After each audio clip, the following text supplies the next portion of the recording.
정상적인 교회라면은 목사님들이 성도들에게 정말 입이 닳도록 강조하는 것, 기도하라는 거예요. 기도하라는 거. 제발 기도하십시오.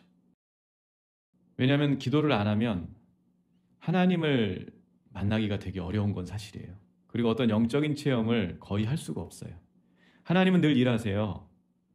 그런데 기도를 하면 하나님이 일하시는구나 알게 되는데, 기도를 하지 않으면 하나님이 하셨어도 하나님이 하신 줄 모를 뿐만 아니라 그냥 우연히 일어났구나 이렇게 생각이 되면서 그냥 넘어가는 것이죠. 그러니까 은혜라는 것을 경험하기가 되게 힘들어요. 기도를 하지 않으면. 하나님은 우리에게 기도하라고 명령하셨어요. 사도 바울이 데살로니가 전서 5장 17절에 항상 기도해라, 그걸 얘기하고 있어요. 항상 기도해라. 어떻게 항상 기도할 수 있을까 생각해 보면은 우리의 힘으로 불가능하다는 것을 알게 돼요. 솔직히 여러분, 한 주간 사시면서 하나님을 몇 번이나 생각해 보셨습니까? 제가 솔직히 고백드리지만은 제가 말씀을 읽으면서도 하나님을 생각 못할 때가 있어요. 그냥 기계적으로 말씀만 읽고 있어요. 그때가 제일 황당해요, 사실은. 하나님 말씀을 읽고 있으면서도 딴 생각을 하고 있고, 심지어 묵상을 하면서도 딴 생각을 할 때가 있어요. 그런 경험 안 해보셨어요? 네, 그런 거 안 하셨으면 여러분이 저보다 훌륭한 분들입니다. 말씀을 그렇게 읽는데도 하나님께 집중하기가 사실 쉽지가 않아요. 왜 그럴까요? 하나님과 우리는 차원이 달라요.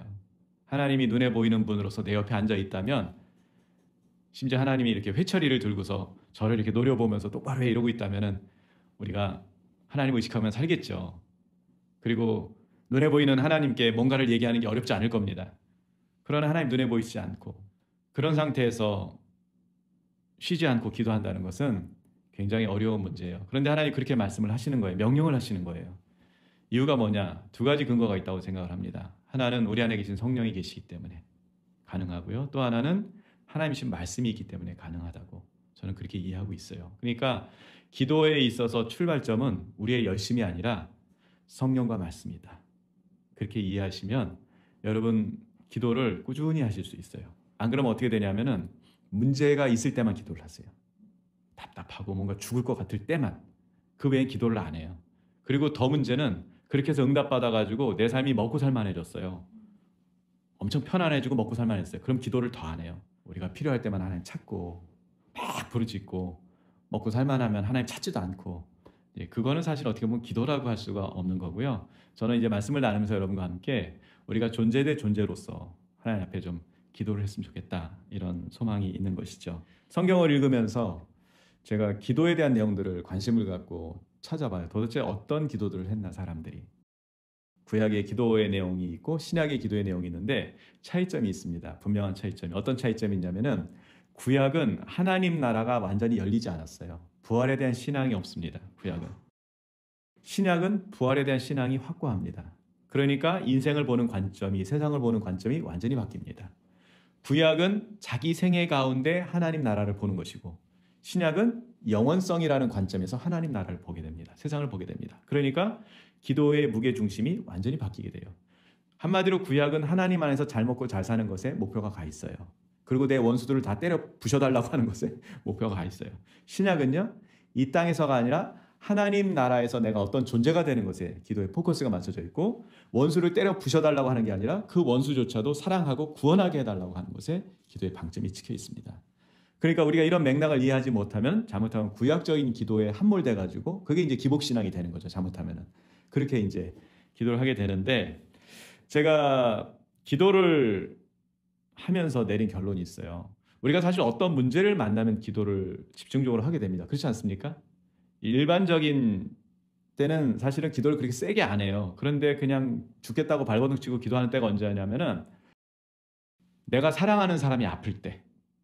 어려움이 뭐냐면은 분명히 요한복음 같은 데를 읽어보면은 예수님께서 내 이름으로 무엇이든지 구하면 그대로 시행하리라 말씀을 하셨잖아요. 그런데 아무리 기도해도 응답이 되지가 않는 거예요. 처음엔 열정을 가지고 막 기도를 하는데 아무리 기도해도 응답되지 않을 때 어떤 일이 벌어지냐면 더 이상 기도하지 않게 돼요. 그리고 하나님에 대해서 실망을 하게 돼요. 회의를 갖게 돼요. 여러분, 내가 기도한다고 모든 문제가 해결되는 거 아닌 거 여러분 경험하셨죠? 내가 기도한다고 세상 바뀌지 않습니다. 그거 경험하셨죠? 그러나 분명한 거 있어요. 뭐냐면 적어도 나는 바뀐다는 거예요. 기도를 하면 누가 바뀐다고요? 내가 바뀌어요. 기도를 안 하면 결정적인 문제가 뭐냐면 내가 안 바뀌어요. 다시 말해서 나의 믿음이 하나님 보시기에 올바른 믿음이 될 수가 없고 내 안에 신앙 인격이 제대로 형성되지 않는다라고 하는 거예요. 그러면 기도란 뭐냐라고 했을 때 저는 근본적으로 기도는 단순히 하나님께 일방적으로 독백을 하는 것이 아니라 하나님과 만나야 되는 것이다. 인격적으로. 그게 기도다. 여러분 누군가를 정말 사랑하면 그 사람에게 영향을 받아요. 좋은 부부란 어떤 부부냐면 서로 닮는 부부라고 그래요. 인간의 근본적인 문제가 뭘까라고 봤을 때 뭐든지 자기 중심으로 하려고 하는 게 인간의 가장 큰 문제점이에요. 그러니까 기도라는 관점에서 보면은 자기는 바뀔 생각을 하지 않고 다른 사람을 바꾸거나 환경을 바꾸려고 하는 게 가장 큰 문제예요. 누가 우리를 바꿀 수 있습니까? 도대체 예수님만이, 정말 하나님만이 우리를 바꿀 수가 있어요. 그 통로가 뭐라고요? 기도하는 것이다. 앞에 기도하는 것이다. 기도하는데 이상한 사람들이 있죠. 비상식적인 사람들, 몰상식적인 사람들, 심지어 기도하는데 폭력적이에요. 그래서 누구 때려잡자고 그래요. 기도하면서. 여러분 기도는 비상식이 아니라 초상식이어야 됩니다. 초상식의 의미가 뭐죠? 세상의 상식을 초과해야 되는 거예요. 이걸 충족시킬 뿐만 아니라 이걸 초과해야 되는 거예요. 이게 기도의 능력이에요. 여러분 기도는 불법이나 무법이 아니에요.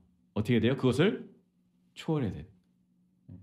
충족시킬 뿐만 아니라 그것을 초월해야 돼요. 물론 잘못된 법에 대해서는 저항해야 되겠지만 기본적으로 인간이 가지고 있는 보편적 가치가 있지 않습니까? 그것을 초과해야 돼요. 잘못 기도하면요. 상식과 이성이 멈춰요. 네, 기도한다는 그것 때문에 상식과 이성이 멈출 뿐만 아니라 자기 확신에 빠져요. 자기 확신에 빠지고 맹신과 광신의 이 양극단을 달리게 됩니다. 이게 잘못 기도한 결과예요. 그러니까 대화가 되지가 않아요. 그러니까 이분들은 공통적으로 자기가 선지자인 줄 알아요. 다. 그래가지고 자기 말이 법이야. 권위도 없고 질서도 없고 자기 말이 법이에요. 그냥. 되게 위험한 사람들입니다. 어떤 기도를 추구해야 될까? 5절 말씀을 보죠. 또 너희는 기도할 때 외식하는 자와 같이 하지 말라. 그들은 사람에게 보이려고 회당과 큰 거리 어귀에 서서 기도하기를 좋아하니라. 내가 진실로 너에게 이르노니 그들은 자기 상을 이미 받았느라. 그러니까 경건의 수단으로서 기도를 당시에 이게 아마 바리새인들 같은데 이용을 했던 것 같아요. 여러분 여기서 말하는 외식이라고 하는 히포크리테스라고 하는 이 단어는 원래 연극에서 주로 많이 통용되던, 그러니까 배우의 과장된 몸짓과 대사가 있잖아요. 이제 그런 걸 주로 나타내는 거였어요. 그러니까 여기서 말하는 외식이란 사칭하는 것, 내지는 위선, 겉과 속이 다른 것. 저는 그렇게 생각해요. 기도란 기본적으로 삶을 일치시키는 것이다. 좋은 인격이 되게 해주세요. 기도만 하면 안 돼요. 그거 외식이에요. 어떻게 해야 돼요? 노력을 하셔야 돼요. 엄청나게 노력을 하셔야 돼요. 좋은 신앙인이 되려면 여러분 어떻게 하셔야 되죠? 그러니까 이제 그렇게 할지도 모르겠죠. 아, 그러니까 내가 외식하지 않기 위해서 기도하지 말아야 되겠다. 그건 불신이고. 불신과 외식 사이에서 왔다 갔다 하시면 안 되고 이제 이걸 극복해 보자는 거죠. 그래서 근본적으로 기도라는 건 뭐냐면은, 그러니까 예를 들어서 하나님 제가 저 사람 전도하고 싶어요. 어떻게 해야 돼요? 그 다음에는 전도해야 돼요. 그게 기도란 말이에요. 바리새인들의 문제가 뭐냐면은 말은 엄청 많이 하는 거예요. 말은 엄청 많이. 근사한 말을 엄청 많이. 근데 행동하지는 않아. 그래서 기도의 내용과 삶이 완전히 괴리돼 있어요. 분리가 돼 있어요. 기도할 때 보면은 뭐 신앙인 같죠. 막 통성기도하고 모여서 막 하고 막 주야 나라와 민족을 위해서 기도하고 열방에서 기도하고 뭔가 우리가 믿는 것 같죠. 근데 나가서 행동하지는 않아. 그렇게. 오히려 사람들에게 예수님을 오해시켜요. 그건 기도한 게 아니라 이거예요. 여러분 기도하면서 혹시 그런 마음 들 때 있지 않으세요? 하나님에 대한 확신이 없어요. 하나님에 대한 소망이 없어요. 하나님에 대한 어떤 사랑이 결여돼 있어요. 그때 우리 어떻게 기도해야 될까요?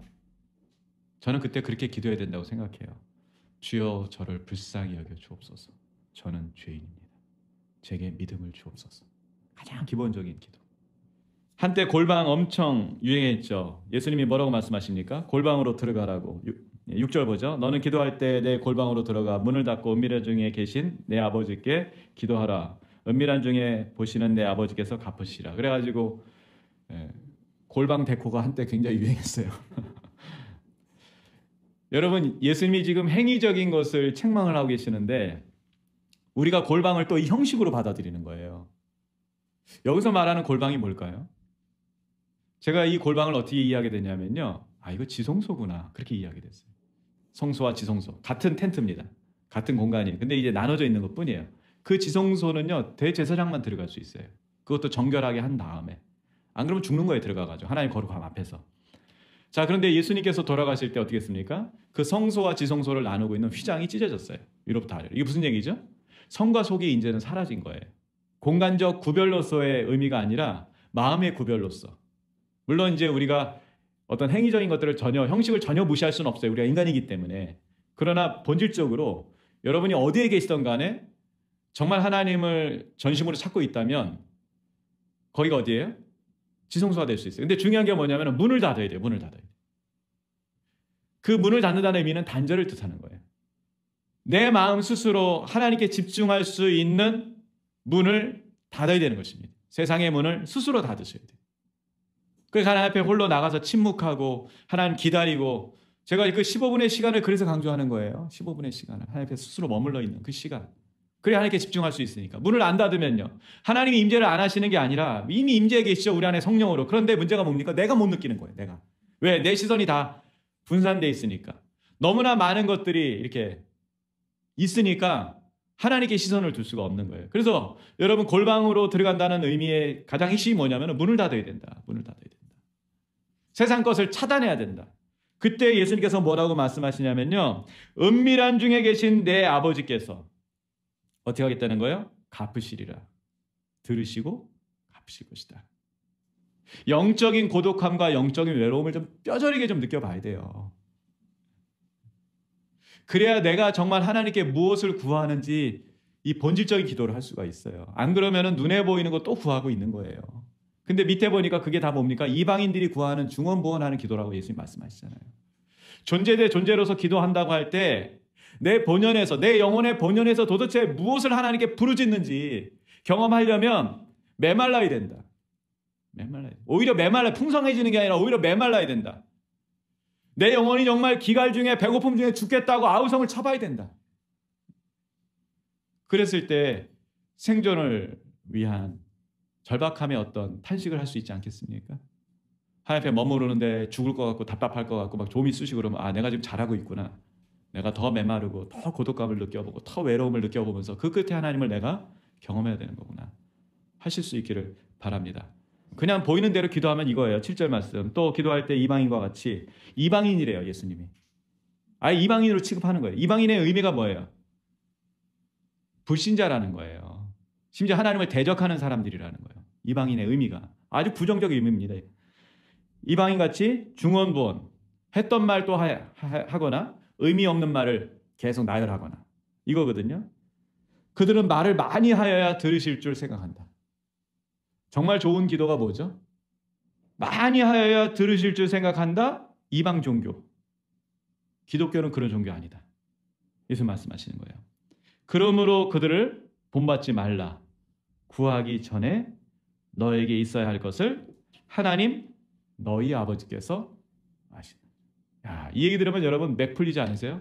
내가 이제 기도 좀 해보려고 이렇게 하는데 하나님께서 뭐라고 하는 거예요? 여러분, 누군가 대화할 때 제일 맥 풀리는 게 뭐예요? 내가 한 두 마디 했는데 다 알아들어. 아, 내가 다 알아. 더 얘기하지 마. 근데 그 말이, 그렇구나. 아, 내가 위로받네. 그런 사람 한 번도 못 봤어요. 대부분 기분 나쁘다. 그렇게 얘기하면. 하나님 뭐라고 말씀하세요? 내가 무릎을 꿇기도 전에, 문을 닫기도 전에 다 알아. 내가 다 알아. 제가 그런 경험을 해본 적이 있어요. 정말 심각한 인생의 문제. 아마 제 인생의 가장 큰 위기였던 것 같아요. 예, 이것 때문에 제가 이제 목회도 못하게 됐고, 뭐 굉장히 어려운 시간이었어요. 집은 이제 부도가 났고 길거리에 대한 게 생겼고, 이제 기도원에 갔는데 제가 그때 알았어요. 제가 상당히 부르짖는 기도에 능숙한 사람임에도 불구하고 기가 막히면 기도가 안 된다. 너무 기가 막히면 기도가 안 돼요. 금식을 하는데 배가 안 고픈 역사가 일어나요. 그게 이제 제대로 위기를 만난 거예요. 금식을 5일을 하는데 배가 안 고파요. 그 전에는 하루 지나면 죽을 것 같고 3일 지나면 벌써 막 배가 이제 위장이 뒤틀리고 뭐 난리도 아닌데, 하나도 배가 고프지 않아. 그런 일이 있었는데 기도굴에 앉아 있었어요. 주여, 그러고는 더 이상 뭐 할 말이 없었어요. 어떻게, 이건 하나님도 안 될 것 같아. 이건 하나님도 세상을 창조하신 하나님이지만 이 문제는 못 풀 것 같아. 왜냐하면 너무 인간들이 얽혀있기 때문에. 그러고 있는데 정말 미세한 음성이 들렸어요. 그게 뭐냐면은 내가 다 안다 였어요. 내가 다 안다.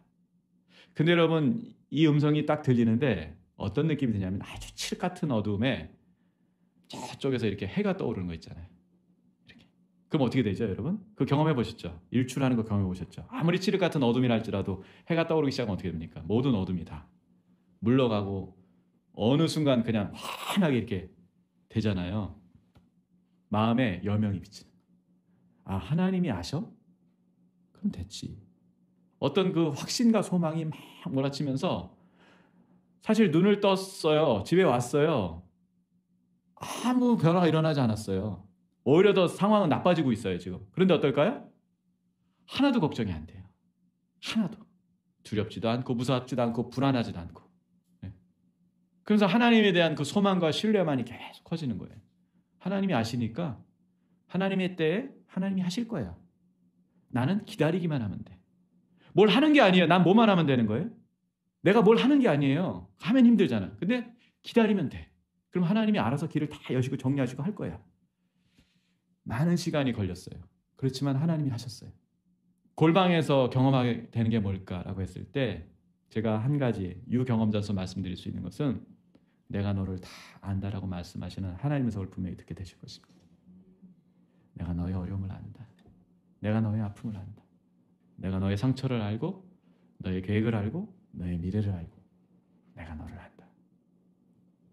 그 음성을 듣고 골방에서 나올 때 여러분, 하나도 상황은 바뀌지 않았지만 여전히 어려운 가운데 있지만 분명한 것은 더 이상 옛날이 아니라 새날이 될 것이라는 거예요. 어떤 어려움이 와도 어떤 사람들이 다 안 된다고 죽겠다고 얘기한다 할지라도 나는 그 불신의 늪을 걸어서 지나갈 것이고 그 환란의 폭풍우를 담담하게 소망 가운데 믿음을 가지고 흔들리지 않은 채 걸어가시게 될 겁니다. 그리고 마침내 하나님이 하나님이심을 보게 될 거예요. 정말 기도하면서 하나님을 알고 싶습니다. 하나님의 역사를 경험하고 싶고 저를 향한 하나님의 사랑이 무엇인지, 저를 향한 하나님의 계획과 뜻이 무엇인지 하나님 알고 싶습니다. 저는 하나님을 구할 수밖에 없는 존재고 하나님을 기다릴 수밖에 없는 존재입니다. 하나님 저를 불쌍히 여겨주셔서 정말 홀로 하나님 앞에 나가 기도할 수 있도록 한 주간 저의 삶을 축복해 주십시오.